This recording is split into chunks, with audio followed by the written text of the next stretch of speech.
Welcome to episode 53 of Everything Sports with Aman and Evan. I'm your host, Aman Akarni, and Evan is out today, so it will just be me.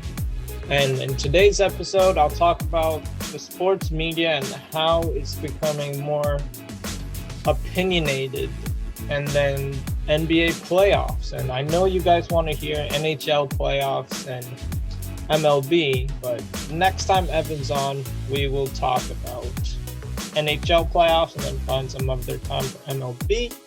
But remember, our news schedule is at the beginning of the week, Tuesday, and then another episode at the start of the weekend on Saturday.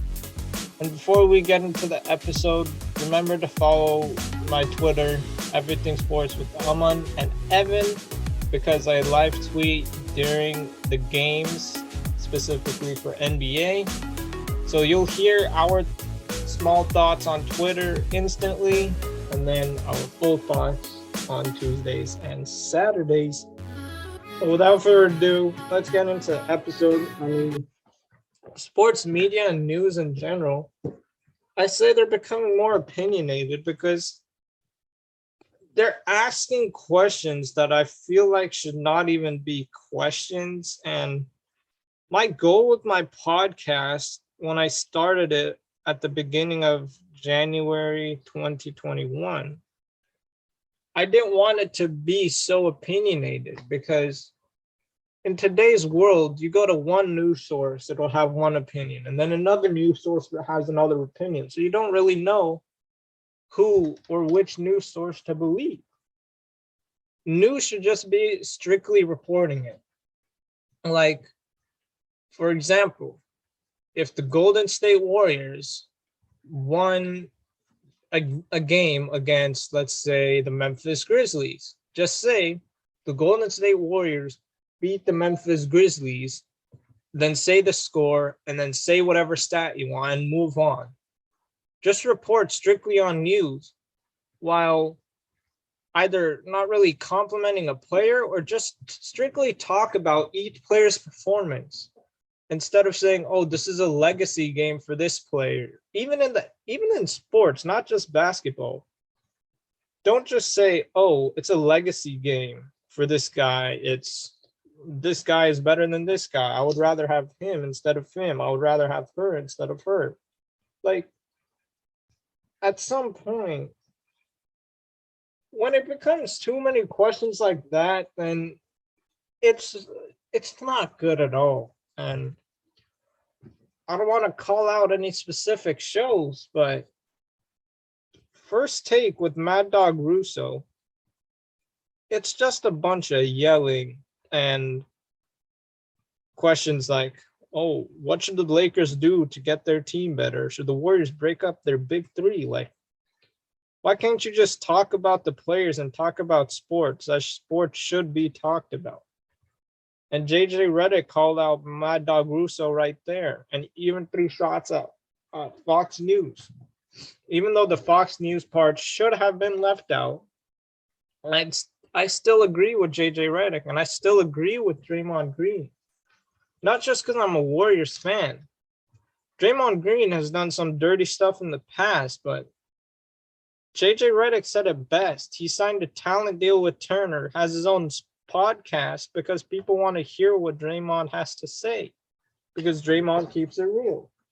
Just sports aside, when Draymond's talking about sports, and I know when he talks about players, he has to be careful for like tampering purposes, but he reports on news. JJ Redick has his podcast where he just reports about news around the league. And I'm not sure if any NFL or MLB players have any podcasts that I'm not familiar with, but even Duncan Robinson has one. Andre Iguodala recently started one. And you're just talking about sports without the opinion side of it. Even in the inside guys on TNT, they don't really make questions that force you to make it so opinionated that it's unbearable to watch, because For example, Ernie Johnson is just talking about the highlights, and then they sprinkle in some fun here and there, but they just talk about the game. Like, this player should have done better, this player should have done that. That's fine because you're assessing the game. Just assess the games. Why do you need to, even if you say your predictions about something, that's completely fine, because even that's an opinion. But when it's that opinion, like which team you think is going to win, then you can do that. Don't just say that it's a legacy game for this player. If this player doesn't do well, then he should retire. In 10 years, who would you rather have? Which player would you rather have under 22? Just random questions instead of assessing sports games, instead of talking about sports as it should be talked about. Like, it's, for me, it's unbearable to watch, but that's for you guys to decide. It's just this. Obviously, Draymond Green was out of line with the Steven Adams incident and LeBron James, but he plays with that chip on his shoulder, I guess you would say. He's a second round pick. I'd say, in terms of resume in that draft, Draymond should have been number one. In terms of scoring, I think he'd be 2 or 3. Just in terms of scoring. Resume, he's definitely the best player in the draft, just resume wise. And I don't think that could be a debate. And it's not even an opinion, that's just a fact, because there's no player with more awards than him that came from that draft. But I mean, it's sad because I feel like as the years went on, it's just become more opinionated. Like, just as sports fans, we watch the show just to know about sports, see what others think about our team, not a bunch of yelling and this player has to do this, he needs to prove this. Because in reality, even though they want to win as bad, the biggest win for them was supporting their families. And take Russell Westbrook, for example. I've talked about him many times on this podcast. As much as he struggled this season, he still is in position to support his family. And that's a win for them. Strictly sports, yeah, obviously everyone wants to win. Everyone wants to win awards and things like that. But the reality is, they chose their profession to be a basketball player, football player, whatever, just an athlete. And when you're an athlete and you're in position to retire your parents, support for your family, not worry about your parents working another day, that's already a win in their book. So sometimes they just talk trash about a player when you don't really need to. Again, just report about games, not make it so opinionated. And I've already said, just say, this player scored this amount of points, this player did that this game, I think he did well this game because he had 50 points, he had a 50-point triple-double. This team needs to respond next game because this team's going to be hungry after the 50-point game. You need to back it up this game because your team hit on all cylinders. Again, in sports with different fans, it's hard to escape the opinionated side of sports. But just a little bit of it is okay, not where it becomes unbearable. And I think sports media is going towards that unbearable side, because there's a difference between being opinionated and then unbearable. Sports media is starting to become unbearable. So now let's talk about the NBA playoffs. I know that's why majority of you clicked on this episode. So yesterday we had game threes of Phoenix Suns and Dallas Mavericks, Miami, Philly. Joel Embiid coming back from his concussion and orbital fracture. 18-point double-double. Embiid was shaky, but I read somewhere that he didn't even touch the basketball over the course of the last week. So there's that. He's with his mask too, and Joel Embiid with the mask is a monster. So let's see if he wears a mask tomorrow, how that would look like, the amount of points he would put up. But again, like James Harden is becoming more of a facilitator. And when players get up in their age, they usually lose some ability to do something. Like, for example, in Houston, James Harden was a volume scorer. Now, he doesn't put up the numbers we're used to seeing James Harden put up because now he's actually on a team with stars. In Houston, it was just himself. In Brooklyn, it was Kyrie and KD. So when you're on a team with a couple other stars and Joel Embiid, and I'll even put Tyrese Maxey in there, you can become a facilitator, get double-doubles here and there. That's what some teams need. And I feel like people aren't recognizing that with James Harden. And he is getting up there in age, but the best athletes find out ways to still be successful.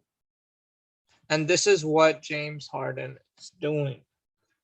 Even though, obviously, last night he didn't get James Harden numbers, he still passed the ball. Tyrese Maxey scored. Like, he's letting others get involved, which I feel like he didn't do really well in Houston. And now with Joel Embiid back, this could become a series. I'm not saying Philly would win. I still think Miami has the edge over Philly because, again, this is where now I'm reporting about the game instead of making it too opinionated. Even though I just said my opinion about a certain topic, it's not too opinionated. But yesterday, Miami couldn't make a shot. They kept turning the ball over, specifically in the fourth. They actually started making their shots and cleaning stuff up in the third quarter. But then they kind of fell apart in the fourth quarter, ended up losing the game by 20 points, 99-79. The Philadelphia 76ers didn't particularly shoot the ball well. And yeah, Miami was 35% from the field, 7 of 30 from 3. Philly was 47.8% from the field and 48.5% from 3. So Philly did shoot it better than Miami. But again, 99 points would be considered good defense if that team lost. And now, with Miami cold and Philly hitting on all cylinders, I think this could become a series because Miami took both games with Embiid out. And now with Embiid in, that changes your game plan, I feel like. Butler did get his numbers, but again, like Bam Adebayo had 9 points. Max Strus was cold from the field. So, I mean, I think they'll bounce back and win it in 5 or 6, but I wouldn't be surprised if Philly storms back and wins the next 3 or wins it in 7. So there's that with Miami and Philly. Phoenix and Dallas. This is another instance of I feel like I heard Tim Legler talk about it, like Devin Booker's trash talking and things like that. I don't have a problem with it because Devin Booker backs it up. Like, he was 6 of 13 from the field through 40 minutes, 18 points. Not Devin Booker numbers, but Chris Paul, I don't know what happened. He got 7 turnovers in a game. He does not get turnovers like that at all. And all seven turnovers were in the first half, and then he cleaned it up for the second half. But I think you can credit to Dallas's defense because Phoenix was absolutely picking on Luka Doncic all series long, and now when we switch to Dallas, Doncic gets 26, 13, and 9, almost a triple double. But then Jalen Brunson, 28 points. Spencer Dinwiddie, 4 points. But Reggie Bullock, 15 points. Dorian Finney-Smith, 14 points. So, and Maxi Kleber, 14 points. So 5 Dallas players in double figures. And even though Phoenix had 5 players in double figures, it's the turnovers that Dallas caused Phoenix. Some were unforced, but still you can credit it to Dallas's defense. So Luka finally put up good numbers in a win because he got like a 45-point game and a 35-point game, both in losses. So if Dallas plays like how they did yesterday, and I know their defense is not going to be the same every game. A team always loses, right? But if more players other than Luka gets involved, Dallas could make this a series and potentially upset Phoenix the same way Philly could upset Miami. And so now Boston Celtics versus the Milwaukee Bucks. This is another toss-up for me because you got Boston with the league's leading defense, or how would I say it? The best defense in the league against Giannis Antetokounmpo and the Bucks without Chris Middleton without Chris Middleton for probably the entire playoffs, right? Yeah, probably for the entire playoffs. But Milwaukee is showing that they're not going to back down at all. And even though I chose Chicago, and I did tweet about them having a chance at winning against Milwaukee after Middleton got hurt, Milwaukee is showing that championship DNA. And it was similar to when the Warriors won a game or two in that Toronto series, and LeBron tweeted, "Don't underestimate the heart of a champion." That's completely true. Giannis is a champion. Giannis is a champion. That whole team, they got other players who are champions. Brook Lopez, he's a champion. So don't underestimate the heart of a champion. And I feel like the Bucks are putting us on notice. Giannis, game 2, he did have a cold game in the first half, and then he still didn't shoot the ball well, but that was in the first half. In the second half, he finally rebounded, but Boston made literally almost every shot. So now the series shifts to Milwaukee. The Milwaukee crowd is, I feel like, one of the best crowds in the league.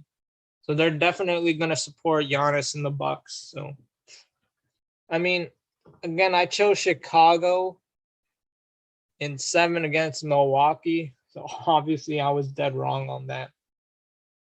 If I'm choosing right now, it's literally going to be a toss-up. And one team is going to win in 7. But I feel like with the next 2 games in Milwaukee and Milwaukee actually splitting it in Boston, Milwaukee actually has the advantage. So I'd go with Milwaukee in 7. And if Boston splits it in Milwaukee, then it's going to be an interesting series. And I do think Milwaukee's actually going to pull it out and then eventually lose to Miami in the next round. So I'm going with Milwaukee. Obviously, I already chose Chicago to go to the conference finals, and I was dead wrong on that. If I'm choosing again, I'm going Milwaukee, Miami, and then, I mean, like Dallas and Phoenix. If the role players support Luka, then Dallas will beat Phoenix. But the first 2 games, they didn't. Chris Paul's not always going to get 7 turnovers in a game. So Dallas needs to find ways to be effective. in games where Chris Paul doesn't get 7 turnovers. Because if Chris Paul didn't get 7 turnovers, the series might actually be 3-0. And obviously, things happen in sports, but Dallas role players need to be better, specifically Dinwiddie, Kleba struggling, Dwight Powell too. Because we saw it game one. Luka had 45 points in a loss. So, I mean, it says it all right there. Golden State, Memphis. What a series that is turning out to be. And in 2015, the Warriors beat Memphis in 6 after being down 2-1. Went their way to win a championship, but I'm not gonna rule Memphis beating out Golden State. Like, I'm a Warriors fan. I've said it many times on this podcast, but I don't want to make my podcast opinionated, even though I'm talking about my own team, the Golden State Warriors. And I think the Warriors do pull it out either in 5 or 6, because same thing with Milwaukee. Don't underestimate the heart of a championship team, or don't underestimate the heart of a champion, especially when those champions are Steph, Clay, and Draymond. And Iguodala, if he does play. I know he's got neck issues, but don't underestimate the heart of a champion, especially when their guy went down, Gary Payton II. Man's been clawing in this league, finally finds a home, and then it's ruined by a dirty player in Dillon Brooks. Dillon Brooks is suspended game 3. Draymond fined for flipping off the crowd because Draymond got elbowed. I don't know if that was motivated from game 1. It just hurts because Gary Payton II, he was clearly out of reach from Dillon Brooks, and Dillon Brooks just takes a swipe, just checks to see if he was okay, and then just walks away.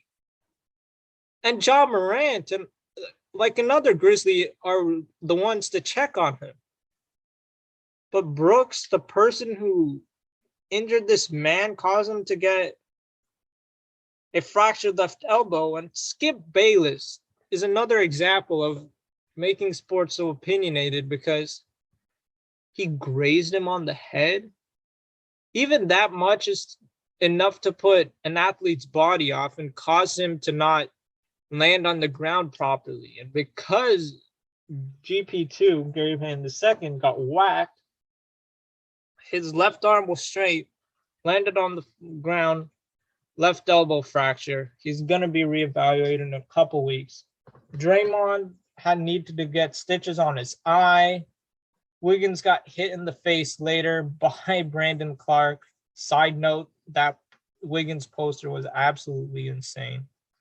And then Steph's arm was bloody, I think. Like, so many Warriors were getting hurt.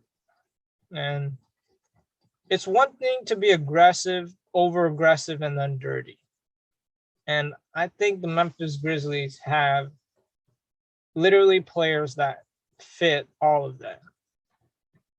All those topics. I mean, aggressive's fine. Draymond's aggressive, so aggressive is fine. Over-aggressive and then playing dirty is not. And were they over-aggressive? I don't know. I would say that Dillon Brooks was dirty. Tillman was being over-aggressive. Brandon Clark was being over-aggressive. So it's tough, but I think the Warriors will win the next 2 and chase because they have an unbelievable home playoff record. And in the playoffs, when you got Steph, Clay, and Draymond, even though Klay Thompson has not been shooting the ball well and shooting shots that he frankly should not even shoot, it's tough. But I think the Warriors will win the next 2, potentially close it out in Memphis, but I think the Warriors will close it out in 5 or 6, biases aside, because as we all know, I am a Warriors fan. So with that, Thank you for tuning in to today's episode, episode 53, where I talk about how sports media is so opinionated and the NBA playoffs. Hopefully, you guys enjoyed this episode. Make sure to follow me on Twitter because I live tweet about each and every NBA playoff game when I get the chance.